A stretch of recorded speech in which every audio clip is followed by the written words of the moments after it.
কলেজে ঢুকে bike park করে বন্ধুদের কাছে গেলাম। রাফি, নীলিমা, সিফাত আর মিমি বসেছিল।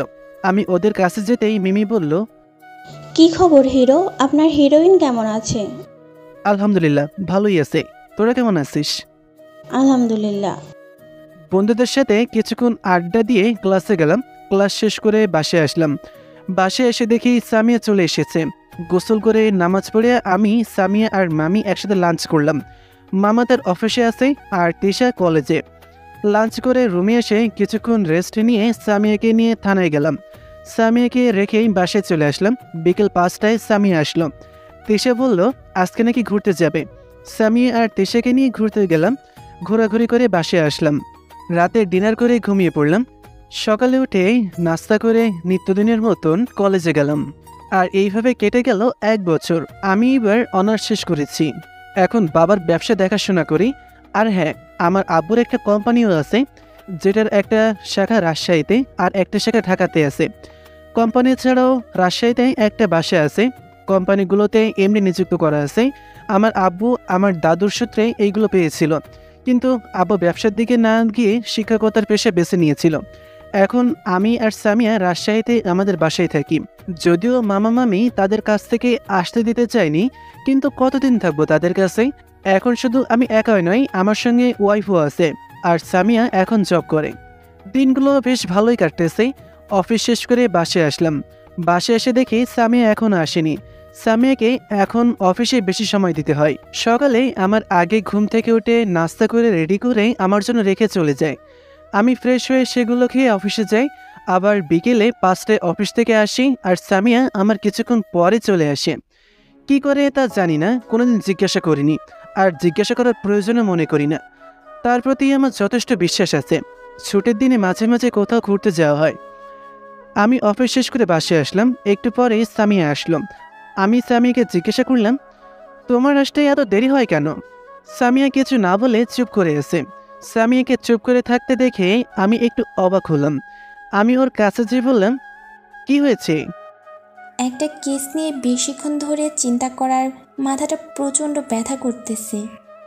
ও, তুমি আমার কোলে শুয়ে পড়ো, আমি মলম লাগিয়ে দিচ্ছি। সামিয়া আমার কোলে শুয়ে পড়লো আর আমি সামিয়ার মাথায় মলম লাগিয়ে টিপে দিতে লাগলাম। রাতে ডিনার করে শুয়ে পড়লাম। সামিয়া এখনও আমার বুকের ওপর মাথা রেখে জড়িয়ে ধরে ঘুমিয়ে পড়ে। পরের দিন অফিস ছুটির টাইমে মানে 5টার সময় অফিসে বসে থেকে সামিয়াকে ফোন দিলাম, বাট ধরতেছে না। মনে হয় বিজি আছে। একটু পরে আমার ইমেইলে কয়েকটা ফটো আসলো, যা দেখে আমার দুনিয়া কেঁপে গেল। ফটোগুলো ছিল শিহাব আর সামিয়ার। তারা দুজন একটা রেস্টুরেন্টের সামনাসামনি বসে থেকেই হাতে হাত রেখে হেসে হেসে কথা বলতেছে আর কফি খাচ্ছে। একটু পরেই একটা অপরিচিত নাম্বার থেকে ফোন আসলো। আমি ফোন রিসিভ করতেই অপর থেকে অপরিচিত কণ্ঠ বলল, কি ব্যাপার মিস্টার শাহিদ হাসান শাহী? আপনি এখানে বসে আছেন আর আপনার স্ত্রী অন্য ছেলের সঙ্গে টাইম পাস করতেছে। হ্যালো, কে আপনি? আমি কে তা আপনারা না জানলেও চলবে। আর আমার বলা কথাগুলো বিশ্বাস না হলে এই ঠিকানা অনুযায়ী চলে আসুন।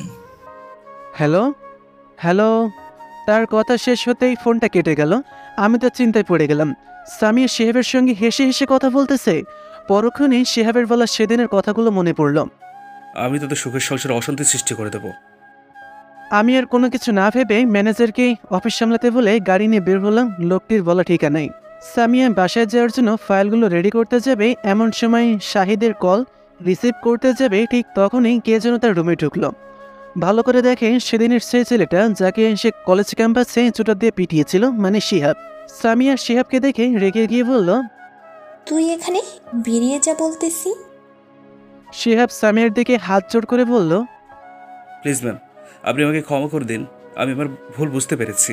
আপনি যদি আমাকে ক্ষমা না করেন তাহলে সেই পাপের সাজা সারা জীবন পেতে হবে আমাকে। সামিয়া শিহাবের এমন আচরণ দেখে কিছুটা বিব্রত হয়ে পড়ে। সামিয়া এত কিছু না ভেবে শিহাবকে বলল, দেখুন, আপনি আপনার ভুল বুঝতে পেরেছেন, এটাই অনেক। আর মাফ, এটা আপনাকে অনেক আগেই করেছি। সামিয়ার কথা শুনে একটু অবাক হয়ে বলল, সত্যি আপনি আমাকে মাফ করেছেন? তাহলে আমার ছোট্ট একটা অনুরোধ রাখবেন। কী অনুরোধ বলুন?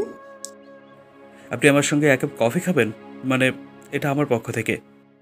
সামিয়া শিহাবের কথায় আশ্চর্য হয়ে বলল, আমি কেন আপনার সঙ্গে কফি খেতে যাব?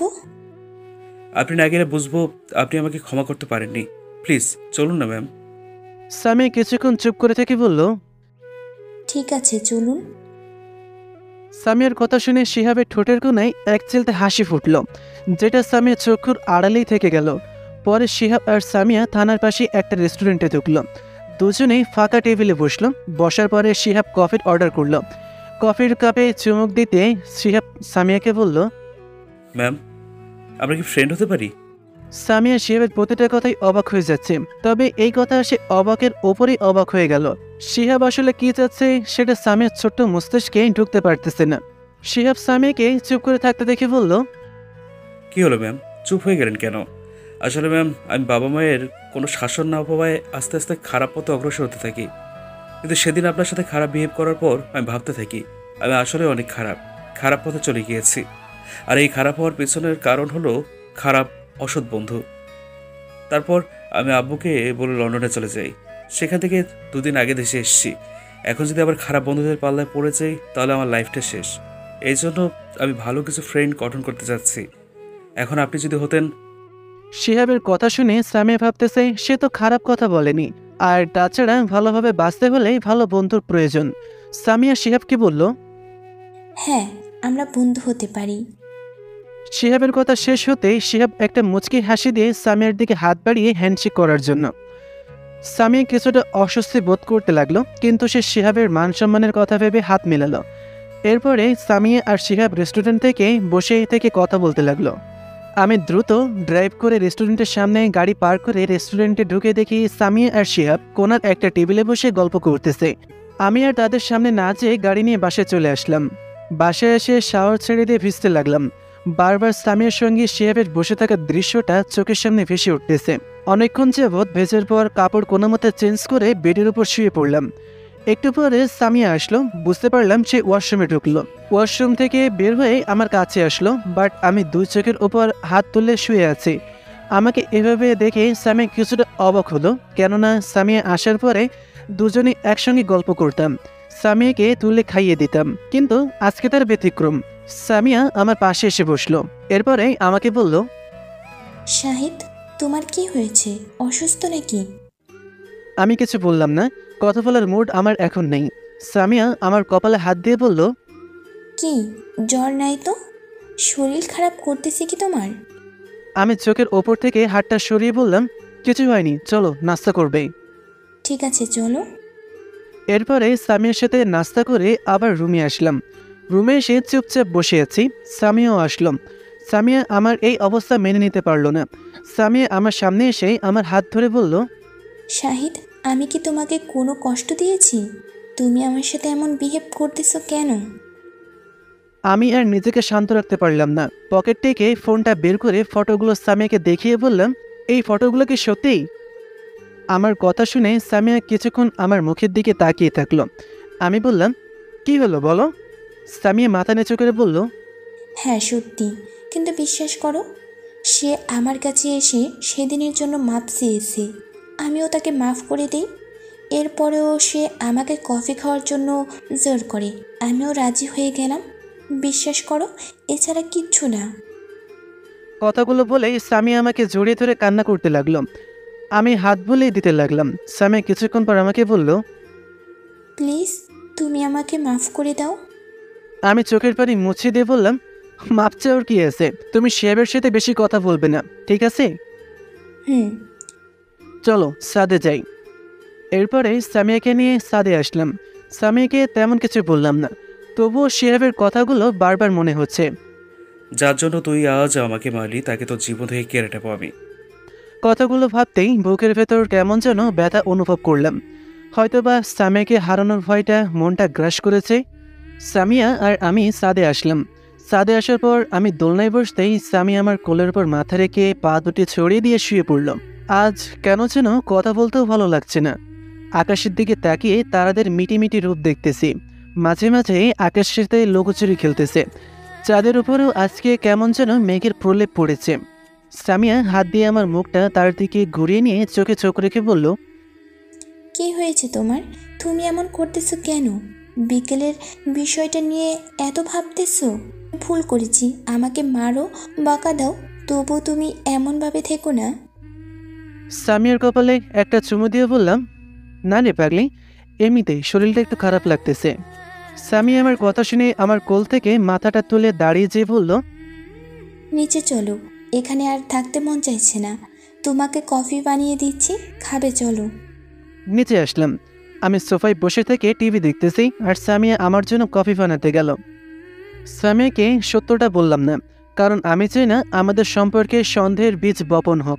আমি যদি বিষয়টা তাকে কড়াভাবে বলি বা বারবার জিজ্ঞাসা করি, তাহলে তার কাছে বিষয়টি অন্যরকম মনে হবে। একটু পর সামিয়া কফি নিয়ে এলো। দুজনে কফি খাওয়ার পর ডিনার করে রুমে এসে শুয়ে পড়লাম। সকালে ঘুম থেকে উঠে নাস্তা করে আমি অফিসে আসলাম আর সামিয়া থানায় গেল। অফিস করে বাসে এসে দেখি সামিয়া এখনও আসেনি। সামিয়া আসার পরে আমি তাকে জিজ্ঞাসা করলাম, দেরি হলো কেন? সামিয়া আমার কথার কোনো উত্তর না দিয়ে ওয়াশরুমে ঢুকে গেল। আমি কিছুটা অবাক হলাম। একটু পরেই মনে হলো সে হয়তোবা কোনো প্রেশারে আছে, এই জন্যই কথা বলছে না। পরের দিন সকালে ঘুম থেকে উঠে দেখি সামিয়া আসেনি, মানে থানায় চলে গেছে। আমিও আমার অফিসে চলে আসলাম। এইভাবে কেটে গেল আরও কয়েকদিন। মাঝে মাঝেই সামিয়া আর শিহাব বসে থেকে কফি খাই, গল্প করতাম। কিন্তু আমি সামিয়াকে এই বিষয়ে বললে সে আমাকে বলে সে তো তার সাথে গল্প করতেছে, আর তো কিছু না। আমি ওর কিছু বলি না। আজকে অফিসে একটা মিটিং আছে, যেটা একটা রেস্টুরেন্টে হওয়ার কথা। আমি লাঞ্চ টাইমে গাড়ি নিয়ে বের হলাম সেই রেস্টুরেন্টের উদ্দেশ্যে। মাঝ রাস্তায় যে একটা রিক্সায় নজর পড়ল। রিক্সায় ছিল সামিয়া আর শিহাব।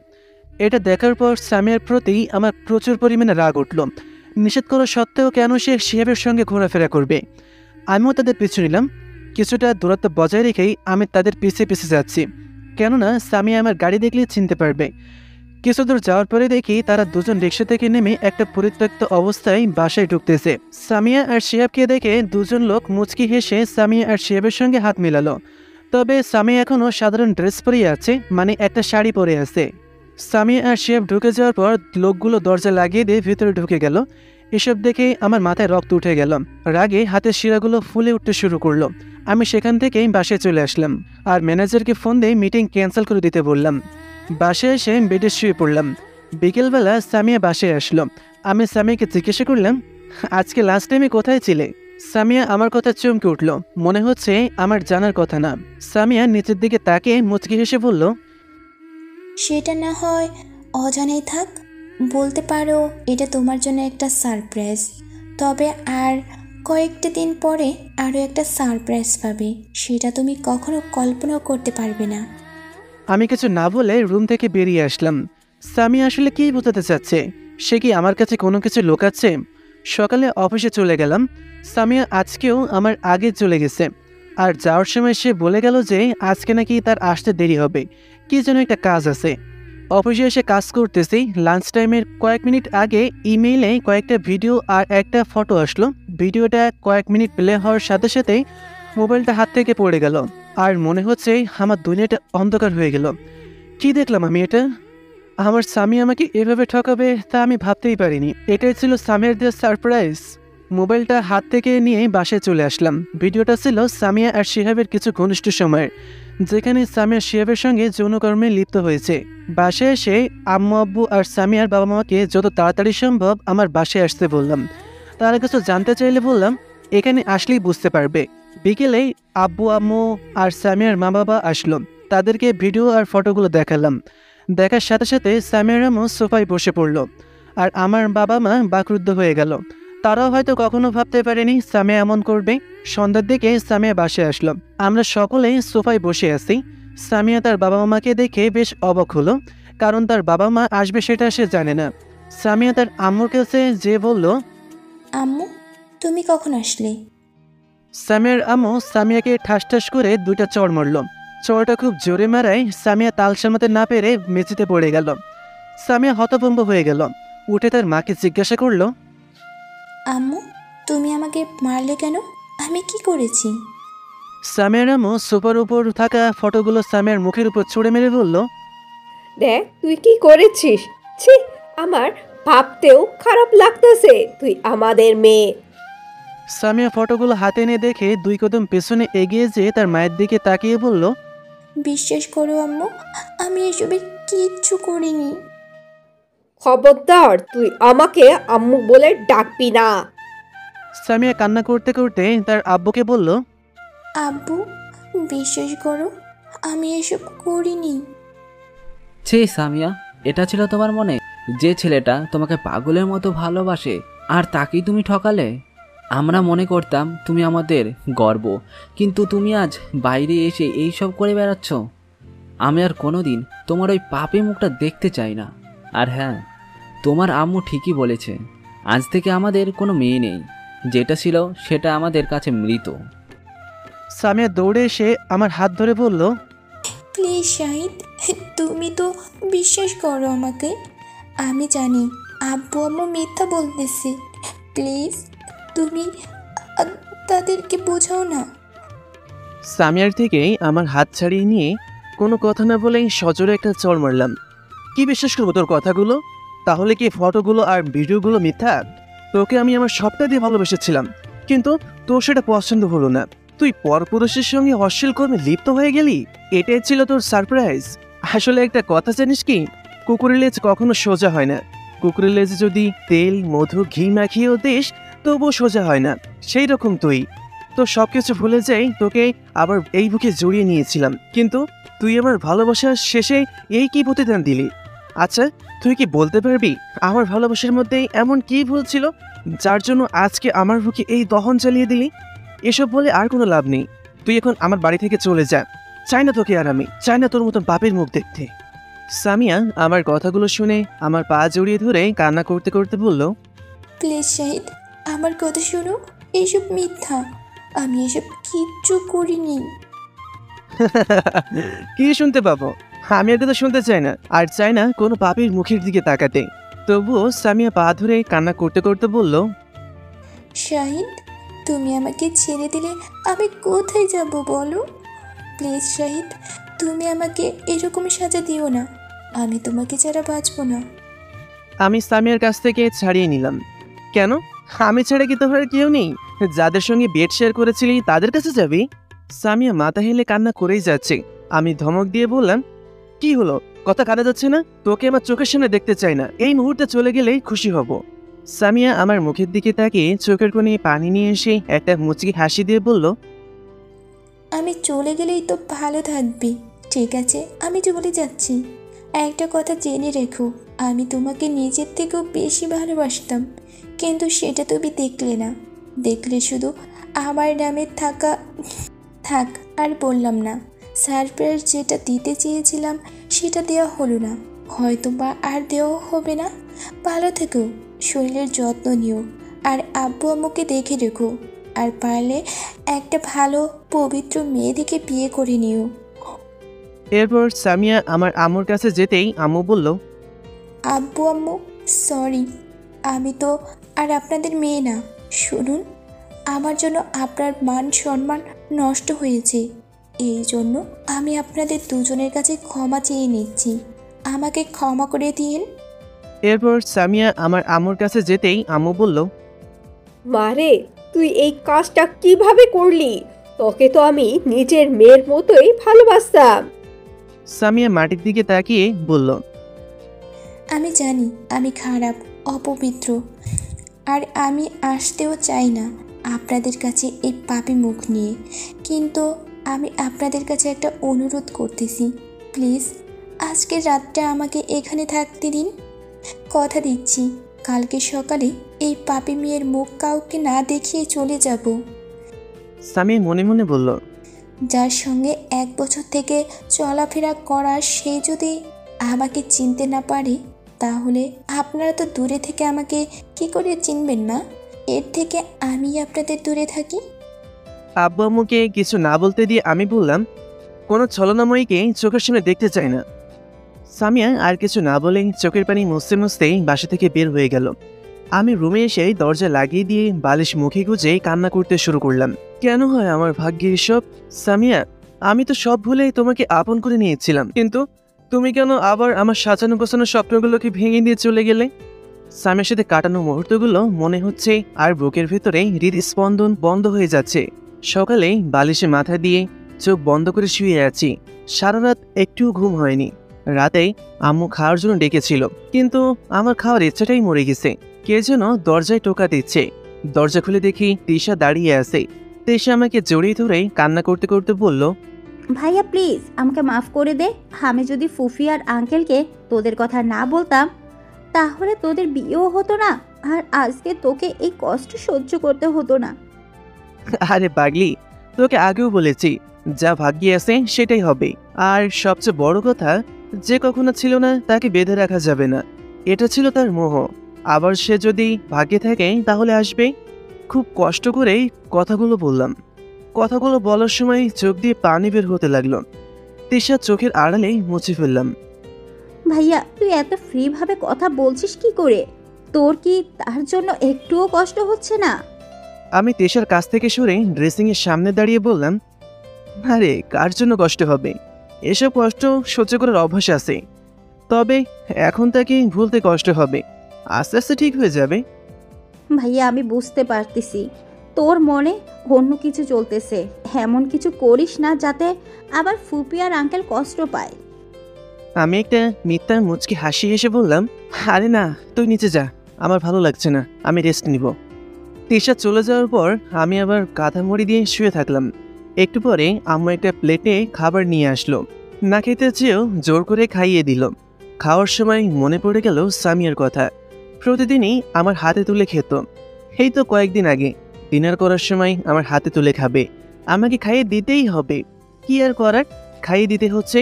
আর সে খাচ্ছিল, হঠাৎ করেই প্রশ্ন করলো, শাহিদ, তুমি কি আমাকে সারা জীবন এইভাবে তোমার হাত দিয়ে তুলে খাইয়ে দিবে তো?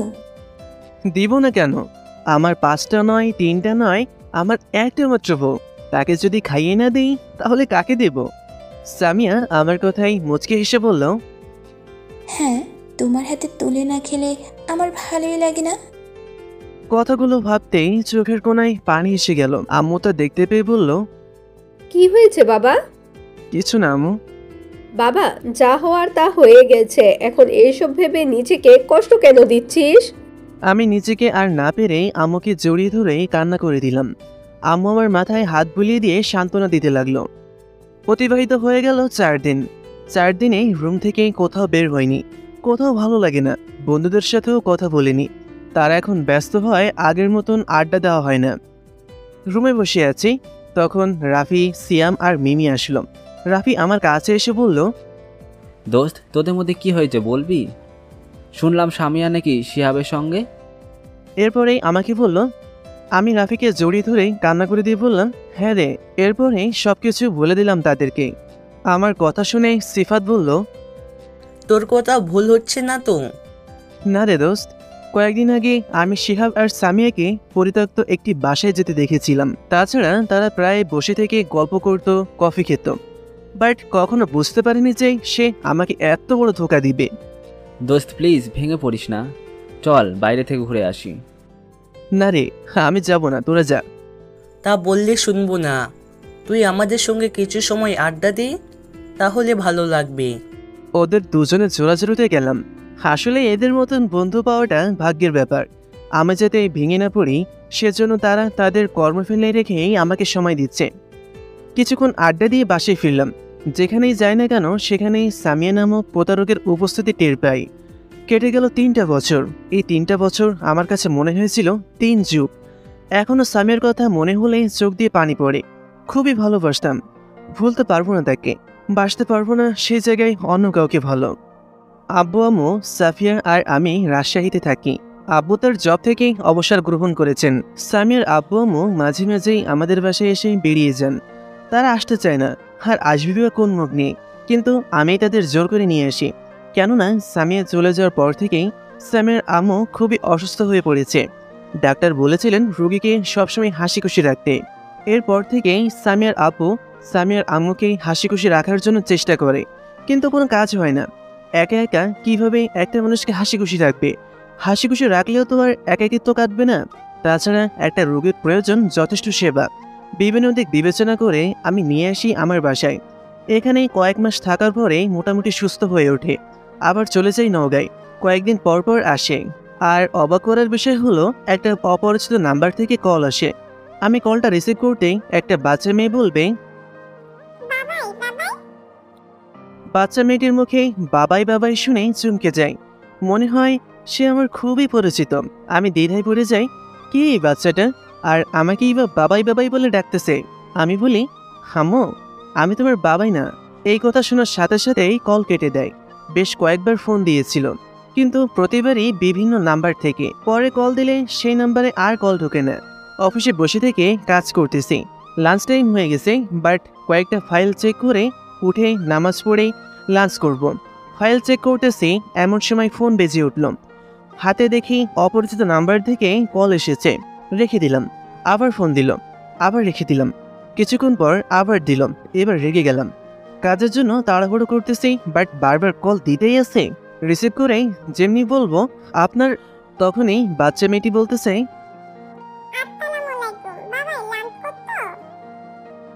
বাচ্চাটির কথা শুনে আমার মুখ কিছুক্ষণের জন্য হা হয়ে গেল। মুখ দিয়ে আপনা আপনি বের হয়ে গেল, না আম্মু করিনি, তুমি করেছো। কিছুক্ষণ চুপ থেকে বলল,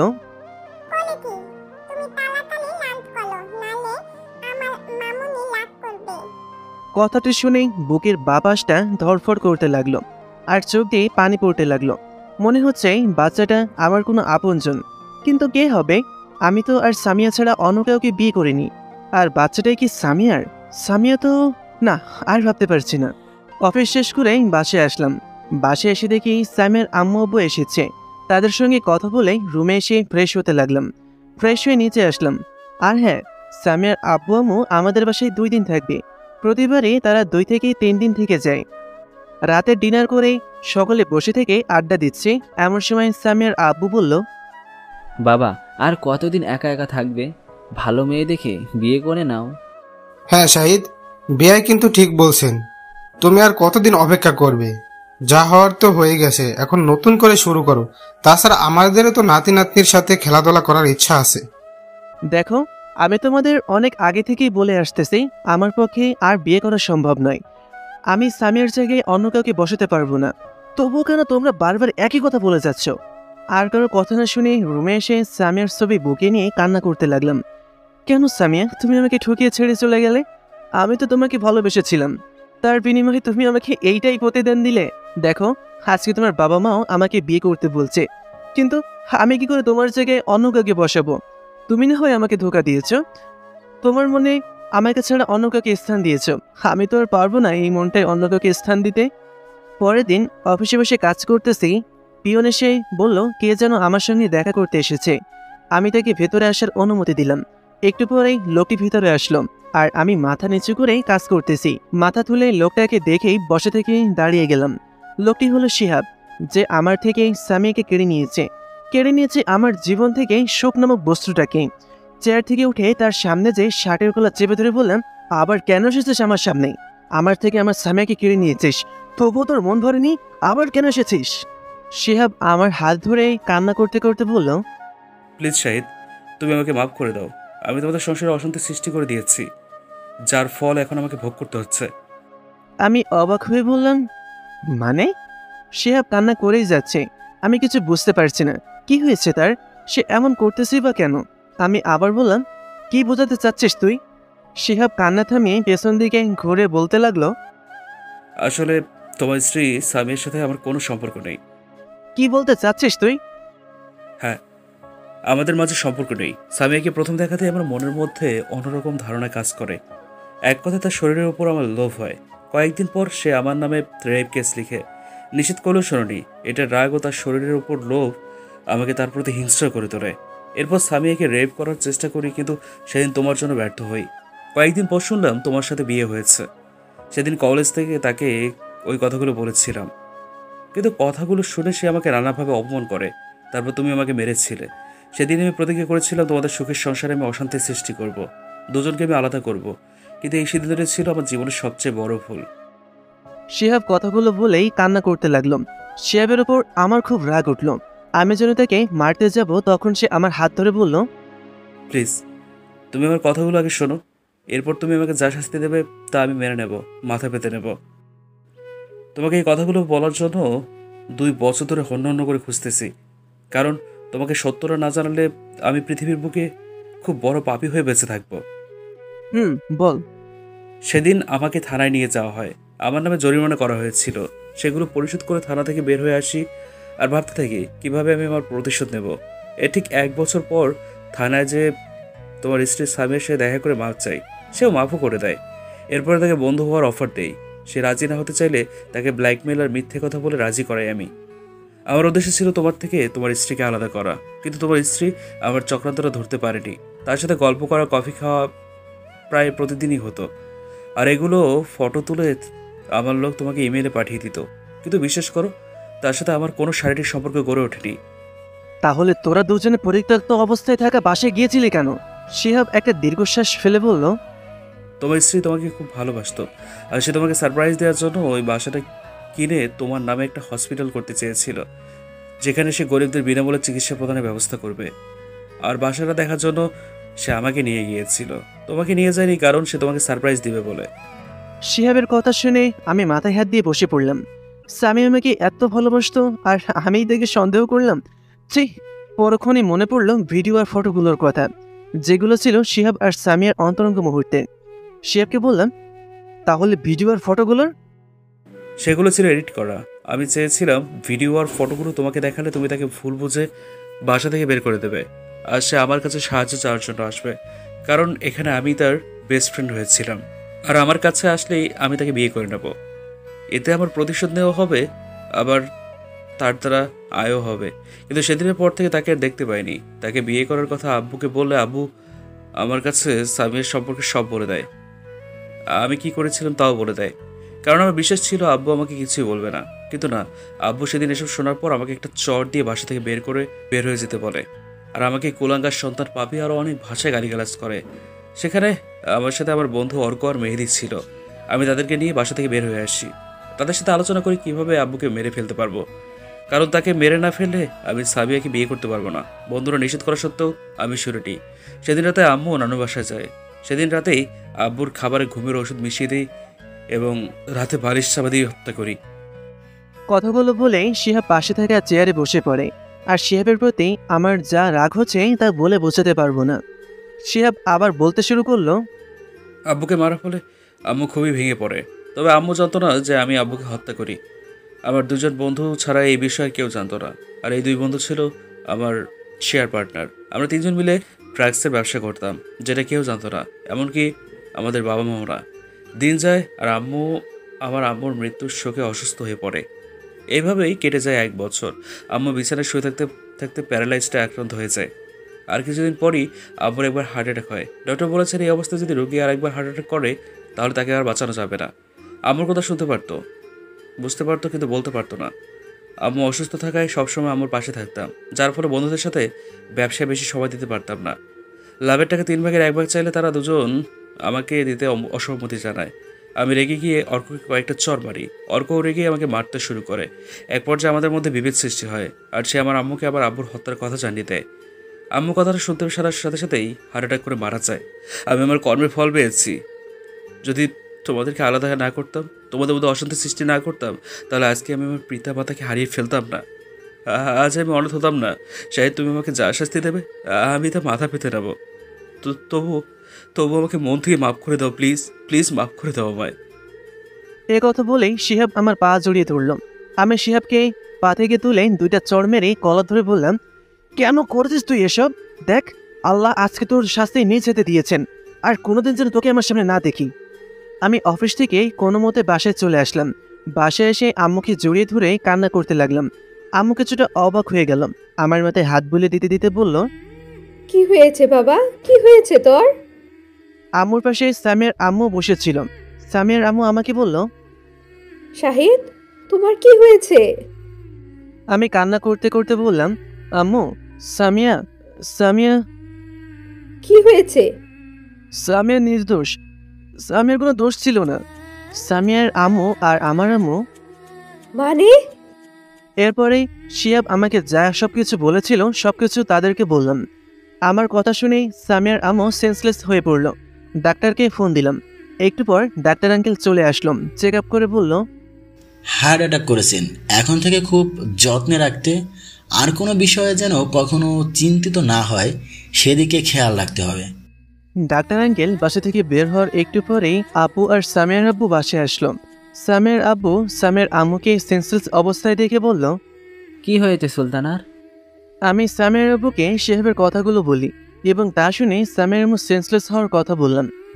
সামিয়ার আব্বু সামিয়ার ব্যাপারে শোনার পর আমার আব্বুকে জড়িয়ে ধরে কান্না করতে লাগলো। আব্বু কি বলে সান্ত্বনা দিবে সে তার ভাষা নেই। সবারই একটাই কথা, কেন আমরা সামিয়ার কাছ থেকে বিষয়টা একবারের জন্য শুনলাম না। আমি রুমে এসে শুয়ে পড়লাম আর ভাবতে থাকলাম সেদিনের কথা, যেদিন সামিয়া বলছিল, শাহিদ, তুমি আমাকে সব সময় তুলে খাওয়াবে তো? আমি বলেছিলাম হ্যাঁ খাওয়াবো। এরপর সে বলেছিল তোমার হাতে তুলে না খেলে আমার ভালোই লাগে না। জানি না সামিয়া এখন কেমন আছে। আমার একটা ভুলের জন্য আজকে আমাদের এই অবস্থা। এতদিন সব দোষ সামিয়াকে দিয়ে এসেছিলাম, তাকে সন্দেহ করেই ছুঁড়ে ফেলে দিয়েছিলাম। এটাই ছিল আমার ভালোবাসা? যে আমাকে নিঃস্বার্থভাবে ভালোবেসেছিল তাকেই কষ্ট দিলাম।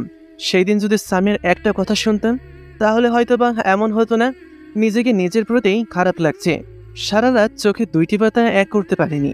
মন চাচ্ছেই দৌড়ি সামিয়ার কাছে যেয়ে বলি, সামিয়া প্লিজ আমাকে মাফ করে দাও, আমি না জেনে তোমাকে কষ্ট দিয়েছি, প্লিজ মাফ করে দাও। কিন্তু সে আছে কোথায় সেটা তো আমার অজানা। না, বসে থাকলে চলবে না, আমাকে খুঁজে বের করতেই হবে। সকালে কোনো মতে ফ্রেশ হয়ে গাড়ি নিয়ে বের হলাম থানার উদ্দেশ্যে। সেখানে যে সামিয়ার সম্পর্কে কিছু জানতে পারি। থানায় পৌঁছে ওসিকে সামিয়ার ব্যাপারে জিজ্ঞেস করলে তিনি বললেন, স্যার, সামিয়া ম্যাম আজ থেকে 3 বছর আগে তার সকল কিছু জমা দিয়ে চলে গেছেন। কোথায় গেছে তা বলতে পারবেন কি? না স্যার, আমরা সেটা বলতে পারবো না। আর হ্যাঁ, তিনি যাওয়ার সময় তার ইউনিফর্ম জমা দিয়ে গেছিলেন। আমি থানায় দেরি না করে চলে গেলাম সেই পরিত্যক্ত অবস্থায় থাকা বাসাটায়। কোনোদিন সেদিকে যাওয়া হয়নি। বাসার কাছে যেয়ে দেখি একটি সাইনবোর্ডে ঝুলিয়ে রাখা আছে, এই জমির বর্তমান মালিক শাহিদ হাসান শাহী। এটা দেখে চোখ দুটো নোনা জলে ভিজিয়ে গেল। আমার খুশির জন্য সে এত কিছু করেছে। আমি পাশের একটা টং দোকানে যেয়ে দোকানদারকে বললাম, মামা এই যে বাসাটা দেখতে পাচ্ছেন এটার মালিক কি এখানে এসেছিল? না মামা, কোনোদিন দেখিনি। শুনেছি বাসাটা হাসপাতাল বানাবে, যেটাতে গরিবদের চিকিৎসা করবে। কেন মামা, তোমার কেউ হয় নাকি? আমি দোকানদারকে কিছু না বলে গাড়ি নিয়ে বের হলাম সামিয়াকে খুঁজতে। কোথাও যদি একটাবার দেখা পেতাম। সারাদিন খোঁচাখুচি করে হতাশ হয়ে ফিরে আসলাম। পরের দিন আবার বের হলাম খুঁজতে। লোকজনকে সামিয়ার ফটো দেখাচ্ছি, কিন্তু কেউ বলতে পারছে না কোথায় আছে। সারাদিন সামিয়াকে খুঁজি আর রাতে কেঁদে কেঁদে বালিশ ভিজাই। সামিয়ার আব্বু আর আমার আব্বু মিলে সামিয়াকে খুঁজতেছে, কিন্তু কোথাও সামিয়ার মিল পাওয়া যাচ্ছে না। কেটে গেল 1 মাস। এই 1 মাসে সামিয়াকে পুরো রাজশাহী শহর তন্ন তন্ন করে খুঁজেছি, কিন্তু পাওয়া যায়নি। সামিয়ার আম্মু সামিয়ার কথা ভেবে এখন বেশি অসুস্থ হয়ে পড়েছে। এভাবে কেটে যায় 1 বছর। আমি নিজেকেও ঘর বন্দি করে রেখেছি, কোথাও আর যেতে মন চায় না। সবসময় সামিয়ার ছবি বুকে নিয়ে কান্না করি। মাঝে মাঝে কোলবালিশকে জড়িয়ে ধরে চুমু দিয়ে বলি, এটাই আমার সামিয়া। কথা বলি, সামিয়া তুমি এতদিন কোথায় ছিলে জানো? তোমাকে কত জায়গায় খুঁজেছি, কিন্তু আমার সামিয়া নামক কোলবালিশটি কোনো কথা বলে না। আব্বু আম্মু আমার এই অবস্থা দেখে খুবই চিন্তিত হয়ে পড়ে। বন্ধুরা বাসায় এসে আমাকে দেখে যায়। তারা আমাকে বাইরে ঘুরতে নিয়ে যাওয়ার জন্য অনেক চেষ্টা করেও তাতে ব্যর্থ হয়েছে। আমার চুলগুলো বড় হয়ে গেছে। নিজের শরীরের প্রতি কোনো যত্ন নেওয়ার কথাই ভুলে গিয়েছি। দেহের ওজন আগের থেকে কমে গেছে, কেমন যেন চিকনা চিকনা লাগে। রাতের অন্ধকারে বসে থেকে ফোনটা হাতে নিয়ে নেড়েচেড়ে দেখতেছি। কয়েকদিন পর আজকে আবার ফোনটা হাতে নিলাম। কয়েক % চার্জ আছে। ওয়ালপেপারে আজ থেকে 4 বছর আগের তোলা সামিয়ার একটা ফটো সেভ করে রাখা আছে, যেখানে সামিয়া কাশফুলের পাশে দাঁড়িয়ে থেকে ফুলের কোমল ছোঁয়া নিচ্ছে। ছবিটা তুলেছিলাম পদ্মার চরে। ছবিটার দিকে এক দৃষ্টিতে তাকিয়ে আছি। ফোনটা বেজে উঠল, দেখি অপরিচিত নাম্বার থেকে কল এসেছে। রিসিভ করতেই একটা ছোট্ট বাচ্চা কান্না করতে করতে বলল, কথাটা শুনে কলেজাটা কেমন যেন মোচড় দিয়ে উঠল। আজ 1 বছর পরেই আবার সেই ছোট্ট বাচ্চাটি আমাকে ফোন দিয়েছে। এখনো তার কথাগুলো আগের মতোই আছে। কথাগুলোর মাধ্যমে বুঝতে পারলাম এই সেই ছোট্ট বাচ্চা। কি বলবো আমি ভেবে পাচ্ছি না। আমি তো বাচ্চাটাকে চিনি না। কোথায় তার বাসা, কে তার মামনি, আর আমি বা তার অসুস্থ মামনিকে কি করব? আমি তাকে বললাম, আম্মু তোমার মামনির নাম কি? আমার কথা শেষ হতেই ফোনটা কেটে দিল। আমি ফোন দেব, কিন্তু ফোনে কোনো ব্যালেন্স নেই। ইমার্জেন্সি নিয়ে ফোন দিলাম, কিন্তু সুইচ অফ দেখাচ্ছে। আম্মু আমার পাশে এসে বসলো, আমার মাথায় হাত বুলিয়ে দিতে দিতে বলল, বাবা তুই আমাদেরকে কেন এত কষ্ট দিচ্ছিস? আমি অবাক হয়ে বললাম, কই আম্মু, আমি কেন তোমাদের কষ্ট দিতে যাব? আর কোথায় তোমাদের কষ্ট দিচ্ছি? বাবা, তুই যে 1 বছর আগে ধরে নিজেকে রুম বন্ধ করে রেখে কষ্ট দিচ্ছিস, এতে কি আমরা কষ্ট পাচ্ছি না? তুই এখন নিয়মিত খাওয়া দাওয়া করিস না, এতে কি আমরা কষ্ট পাচ্ছি না? শোন বাবা, আমরা তোর বাবা মা। কোনো সন্তান যদি ভালো না থাকে তাহলে বাবা মা কি করে ভালো থাকবে বল? আমরা তো সামিয়াকে কম খুঁজিনি, বা তুইও তোর কম খুঁজিসনি। কোথাও পেয়েছিস কি? যা হওয়ার তা হয়ে গেছে, এটা নিয়ে এখন পড়ে থাকলে চলবে কি? এখন আমাদের বয়স হয়ে গেছে, এখন আমাদের রেস্ট নেওয়ার সময়। কিন্তু দিন দিন আমাদের কষ্টটা বেড়েই যাচ্ছে। আমরাও তো চাই জীবনের শেষ মুহূর্তটা একটু হাসি খুশিভাবেই কাটাতে। প্রত্যেক বাবা মাই চায় শেষ মুহূর্ত তাদের সন্তানদেরকে হাসি খুশি দেখতে। প্লিজ বাবা, তুই আগের জীবনে ফিরে আয়, সব কিছু আবার নতুন করে শুরু কর। আমরা আর তোর এই অবস্থা মেনে নিতে পারতাছি না। আজ যদি তোর কিছু হয়ে যায় তাহলে আমরা কি দিয়ে বাঁচবো? আসলে তো আম্মু ঠিক কথা বলেছে। প্রত্যেক বাবা মাই চাই তার সন্তানকে হাসি খুশি দেখতে। প্রত্যেক বাবা মাই তো চাই তার জীবনের শেষ সময়টা হাসি খুশিভাবে কাটাতে। আর তাদেরকে হাসি খুশি রাখার দায়িত্ব হলো প্রত্যেক সন্তানদের। আজকে কেন তারা এত কষ্ট করবে? জীবনের শেষ সময়ে এসে দুঃখ কষ্টে কেন জীবনের সঙ্গী হবে তাদের? তারাও তো আমাদের জন্য কম সংগ্রাম করেনি। সন্তানের ভবিষ্যৎ চিন্তা করে নিজের জীবনকে বিলিয়ে দিয়েছে অর্থ উপার্জনের রাস্তায়, যেখানে অতিবাহিত হয়েছে তাদের লাইফ সার্কেলের মিনিমাম 75% সময়। শেষ সময়েও যদি কষ্ট করতে হয় তাহলে তো আমাদের মতন সন্তানের কোনো প্রয়োজন নেই তাদের। আম্মু কান্না করেই যাচ্ছে। আমি আম্মুর চোখের পানি মুছে দিয়ে বললাম, আম্মু, আমি এখন থেকে আগের মতন হয়ে যাব। তোমাদেরকে আর কষ্ট দিব না। এখন ডাইনিং টেবিলে যেয়ে 1 প্লেট ভাত নাও। তোমার হাতে অনেকদিন ধরে তুলে খাওয়া হয়নি। আম্মু আমার কথা শুনে একটু হেসে কপালে চুমু দিয়ে বলল, ঠিক আছে বাবা, আয়। আম্মু যাওয়ার পর আমি ফ্রেশ হওয়ার জন্য ওয়াশরুমে ঢুকলাম। আম্মু আমার কথা শুনে কত খুশি হয়েছে। প্রত্যেক বাবা মাই তার সন্তানের মঙ্গল চায়। সামিয়ার কথা মনে হতেই আবার মনটা খারাপ হয়ে গেল। কিন্তু আমিও তো সামিয়াকে ভালোবাসি। একটা ভুলের জন্য আজকে আমাকে এত কষ্ট সহ্য করতে হচ্ছে। সে যদি আমার ভাগ্যে থাকে তাহলে তাকে পাবো। ফ্রেশ হয়ে নিতে চলে আসলাম। আব্বু আর সাফিয়া বসে থেকে খাওয়া দাওয়া করতেছে, আর আম্মু টেবিলে ভাত নিয়ে বসে আছে। কতদিন পরে আজকে সবার সাথে ডিনার করব। এতদিন নিজের রুমেই খাওয়া দাওয়া করতাম। আম্মু আমার জন্য খাবার দিয়ে আসতো, আমি খেতাম। আম্মু খাইয়ে দিতে চাইলে আমি নিষেধ করতাম। আর সাফিয়া তো প্রতিদিন আমার কাছে এসে বায়না ধরতো আমি যেন সকালে তাদের সাথে বসে খাওয়া দাওয়া করি। কিন্তু তার বায়না আমার মনের মধ্যে লুকিয়ে থাকা জেদটাকে হার মানাতে পারিনি। আমি আমার সঙ্গী করে নিয়েছিলাম একাকিত্বকে। একাকী থাকতে খুব ভালো লাগতো। একাই বসে থেকে গল্প করতাম সামিয়ার ছবিগুলোর সাথে আর সামিয়া নামক কোলবলিস্টের সাথে। আপু আমাকে দেখে বলল, কি ব্যাপার, আমি কিছু ভুল দেখতেছি না তো? আমি আম্মুর পাশেই বসতে বসতে বললাম, ভুল দেখবে কেন? সাফিয়া আমার কথা শুনে আমার দিকে তাকিয়ে খাবার প্লেট রেখে আমার কাছে এসে আমাকে জড়িয়ে ধরে বলল, ভাইয়া তুমি এখন থেকে আমাদের সঙ্গে খাওয়া দাওয়া করবে। হুম। ওহ, তাহলে কত মজা হবে জানো? কতদিন তোমার সাথে বসে থেকে ডিনার করিনি। এখন থেকে একসাথে ডিনার করব। এবার খুশি? হ্যাঁ। আম্মু আমাকে খাইয়ে দিল। খাওয়া দাওয়া শেষ করে আব্বুকে বললাম, আব্বু, কালকে থেকে আমি অফিসে যাব। তুমি এমডি সাহেবকে বলে দিও। তুমি দীর্ঘদিন ধরে নিজেকে একাকিত্বের মধ্যে রেখেছিলে। এখন অফিসে না যেয়ে কয়েকদিন বন্ধুদের সাথে সময় কাটাও, নাইলে বোরিং ফিল করবে। আমি কাল থেকেই অফিসে জয়েন করব, এটাই ফাইনাল। ঠিক আছে। পরের দিন সকালে নাস্তা করে সেলুনে গেলাম। সেলুনে যেই চুলগুলো কাটালাম।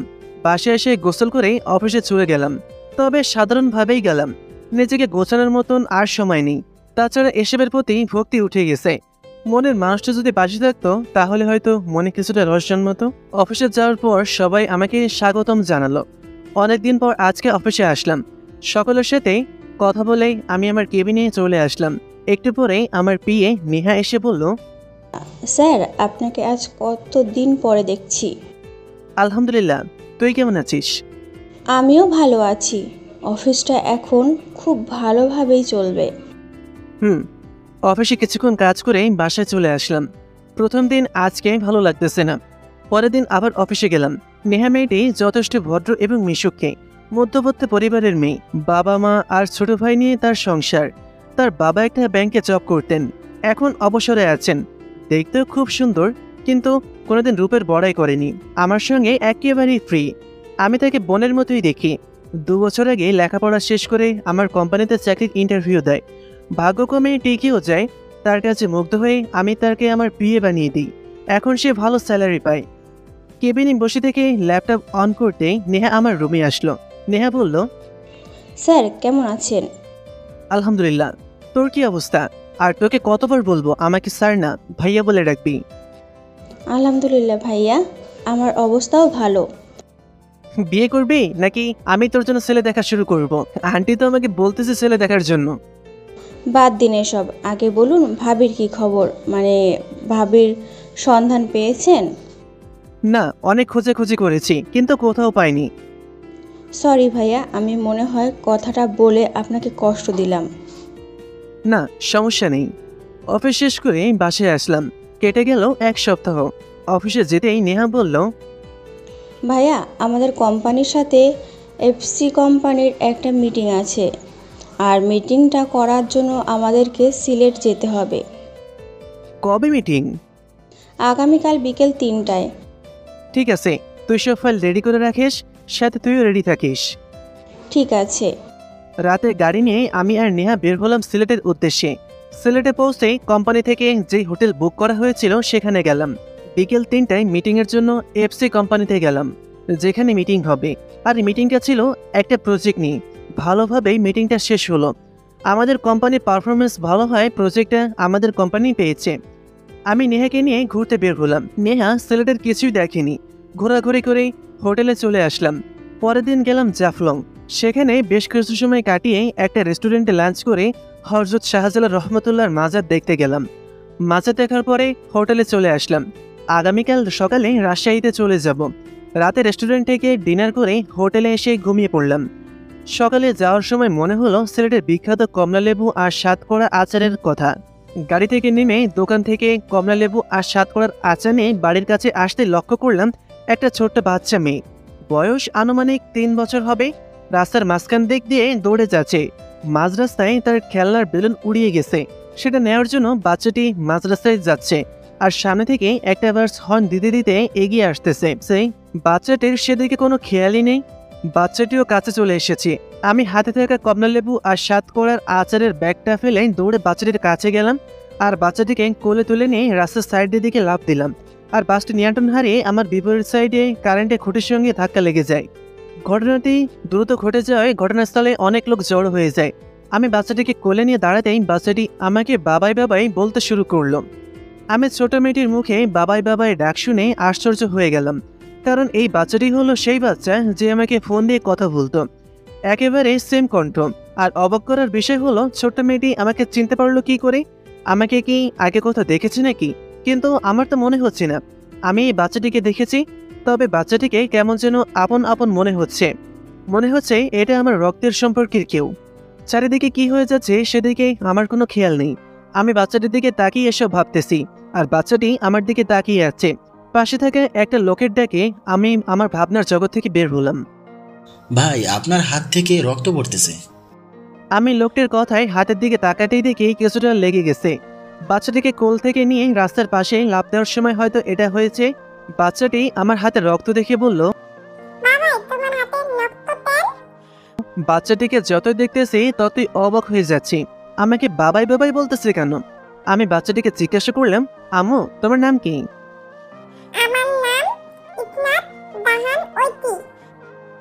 নামটা শুনে বুকটা কেঁপে উঠল, কারণ আজ থেকে 4 বছর আগে আমি সামিয়াকে বলেছিলাম আমার মেয়ের নাম কি রাখবো জানো? কে রাখবি? ঈশ্বরজান ঐশী রাখবো। নামটা কেমন হবে? সামিয়া আমার কপালে ভালোবাসার পরশ এঁকে দিয়ে বলল, খুব সুন্দর নাম, আমার পছন্দ হয়েছে। কথাটা ভাবতে চোখ দিয়ে পানি পড়তে লাগলো। ঐশী আমার চোখের পানি মুছে দিয়ে বলল, আমি আর মনের ভিতরে কোনো কথা চেপে না রেখে ঐশীকে বললাম, আম্মু তুমি আমাকে চিনো? আমাকে তুমি কোথায় দেখেছিলে? কিছুটা অবাক হয়ে বললাম, তোমার আম্মুর নাম কি? আমার আম্মুর নাম সামিয়া বাহান। ঐশীর কথা শুনে আমার হার্টবিটটা বেড়ে গেল। আমার ছবি ওর আম্মুর মোবাইলে, আর ওর আম্মুর নাম সামিয়া। তাহলে কি আমার সামিয়া? পেছন থেকে কে যেন বলল, ঐশী, তুমি ঠিক আছো তো আম্মু? কণ্ঠটা কোনো মেয়ের, তবে কণ্ঠটা কেমন যেন চেনা চেনা লাগলো। পেছন ফিরে মেয়েটির দিকে তাকাতেই হাত পা অবশ হয়ে গেল। আমার বুকের বাপাসটা ধরফর করতে লাগলো। মেয়েটি হলো আমার সামিয়া, যাকে আমি বিনা দোষে বাসা থেকে বের করে দিয়েছি। সামিয়াও আমাকে এখানে দেখেই অবাক নয়নে তাকিয়ে আছে। আমিও তার দিকে তাকিয়ে আছি। দুজনেরই চোখের দুজনের প্রতি জমানো তৃষ্ণা মেটাতে ব্যস্ত। কতদিন পর দেখতেছি আমার প্রিয় মানুষটাকে। জানি না কত সময় ছিলাম আমরা। পাশে কি হয়ে যাচ্ছে তার খবরই নেই। ঐশীর কথায় দুজনের নীরবতা ভেঙে গেল। ঐশী আমার কোল থেকে নেমে সামিয়ার কাছে যেয়ে বলল, মামুনি, এই যে বাবাই। আমাকে দেখিয়ে দিয়ে। সামিয়া ঐশীর দিকে তাকালো, এরপর আমার দিকে একবার তাকিয়ে ঐশীকে নিয়ে জোরে জোরে ওর গাড়ির কাছে যেয়ে গাড়িতে উঠে গেল। আমি পেছন থেকে সামিয়া সামিয়া বলে ডাকতেছি, কিন্তু সে শুনতেছে না। এরপরে গাড়ি নিয়ে চলে গেল। আমি বোবার মতন সেখানে দাঁড়িয়ে থাকলাম। কিছুক্ষণ পরে পাশে থাকা একটা লোককে জিজ্ঞাসা করলাম, ভাই এই পুলিশ মেয়েটাকে, আর তার বাসা কোথায়? আর হ্যাঁ, সামিয়া পুলিশের ড্রেস পরে ছিল, তার গাড়িটাও ছিল পুলিশের, যেটা সরকার থেকে দেয়। ইনি হলেন আমার সিলেট সদর থানার এসআই। বাসা কোথায় সেটা বলতে পারবো না, কিন্তু আজ থেকে প্রায় 4 বছর ধরে এখানেই আছে। ধন্যবাদ ভাই। আমি গাড়ির কাছে যেয়ে গাড়িতে উঠে হোটেলে চলে গেলাম। হোটেলে যেয়ে নেহাকে বললাম, নেহা তুই ড্রাইভার আঙ্কেলের সাথে রাজশাহীতে চলে যা। নেহা অবাক হয়ে বলল, আপনি কোথায় যাবেন? আমার একটা কাজ আছে, জানি না কতদিন লাগবে সেটা শেষ হতে। তুই ভালোভাবে অফিসটা সামলাবি, আর কোনো প্রয়োজন হলে আমাকে জানাবি। ঠিক আছে। এরপরে নেহা আর ড্রাইভার আঙ্কেলকে পাঠিয়ে দিলাম রাজশাহীতে। আমি ফোন দিয়ে আব্বুকে দিয়ে বলে দিলাম যে আমি এখন যাব না, কারণ জানতে চাইলে বললাম একটা সিক্রেট মিশন আছে, আর সেটা কমপ্লিট হলেই চলে আসব। হোটেল থেকে বের হলাম সিলেট সদর থানাতে। সামিয়া ঐশীকে নিয়ে শপিং করতে গিয়েছিল, আর সেখানে তো এই অবস্থা। সামিয়া ঐশীকে নিয়ে বাসায় চলে আসে। বাসায় এসে রুমে ঢুকে বেডে শুয়ে বালিশে মুখ গুজে কান্না করতে লাগলাম। ঐশী তাকে ডেকে যাচ্ছে, সেদিকে কোনো খবর নেই। সামিয়া কান্না করতে করতে বলতেছে, কেন শাহিদ, কেন তুমি আবার আমার কাছে আসলে? আমি তো আমার মেয়েকে নিয়ে ভালোই আছি। থানায় পৌঁছে দেখি ওসি সাহেব বসে আছে। তাকে বললাম, আপনাদের এসআইয়ের নাম কি? মিসেস সামিয়া। বাট আপনি কে? আমি তার স্বামী। হোয়াট, কি বলতেছেন এসব? ঠিকই বলতেছি। আর আমার নাম শাহিদ হাসান শাহী। তার বাসার ঠিকানাটা দিন। এটা কেমন কথা স্যার? আপনার ওয়াইফের বাসার ঠিকানা আপনি জানেন না? একটা মিসবিহেভ হয়েছিল আমাদের মাঝে, তার থেকেই দুজনের বিচ্ছেদ। আসলে রাইটিংভাবে কাগজে কলমে বিচ্ছেদ নয়। বুঝতে পেরেছি। ওসির থেকে সামিয়ার বাসার ঠিকানা নিয়ে একটা রিক্সা নিয়ে বের হলাম সামিয়ার বাসার উদ্দেশ্যে। বাসার সামনে রিক্সা থেকে নামলাম। বাসার ভেতরে ঢুকে দেখি গার্ডেনে একটা ভদ্রলোক বসে আছেন। আমাকে দেখে বললেন, তুমি শাহিদ না? আমি অবাক হয়ে বললাম, হ্যাঁ আমি শাহিদ, বাট আপনি আমাকে কি করে চিনলেন? সামিয়ার মুখে তোমার নাম শুনেছি, আর তার মোবাইলে তোমার ফটো দেখেছি। আপনি সামিয়াকে কোথায় পেয়েছিলেন, আর সামিয়া এখানেই কেন? সেটা অনেক কাহিনী। আজ থেকে 4 বছর আগে আমি রাজশাহীতে গিয়েছিলাম আমার ব্যবসার জন্য। কাজ শেষ হতে হতে সন্ধ্যা হয়ে যায়। পরের দিন অফিসে জরুরি মিটিং থাকায় সন্ধ্যায় রাজশাহী থেকে সিলেটের উদ্দেশ্যে রওনা হই। গাড়িতে ওঠার সময় দেখি রাস্তার পাশে একটা মেয়ে মাথা হেলে কান্না করতেছে, আর মেয়েটা হলো আজকের সামিয়া। সামিয়ার কাছে যাই, এরপর তার কি হয়েছে সবকিছু তার থেকে শুনি। তাকে আমার বাসায় নিয়ে আসতে চাইলে প্রথমে না করে, পরে আমার মেয়ে হয়ে থাকার কথা বললে রাজি হয়ে যায়। এরপরে নিয়ে আসি তাকে এখানে। আর আমার কোনো সন্তান না থাকায় তাকে এই 4 বছর ধরে নিজের সন্তানের মতোই দেখেছি। আমি জানি তোমাদের মধ্যে কি হয়েছিল, তবে এখন সবকিছু ভুলে আবার নতুন করে শুরু করাই ভালো। একটা মেয়ের জন্য পরিবার থাকাটা খুবই প্রয়োজন। কিন্তু সে আমাকে ক্ষমা করবে কি? দেখো চেষ্টা করে। আমি লোকটির কাছ থেকে বাসার দরজায় চলে আসলাম। কলিং বেল বাজাতেই ঐশী এসে দরজা খুলে দিল। আমাকে দেখে জড়িয়ে ধরে বলল,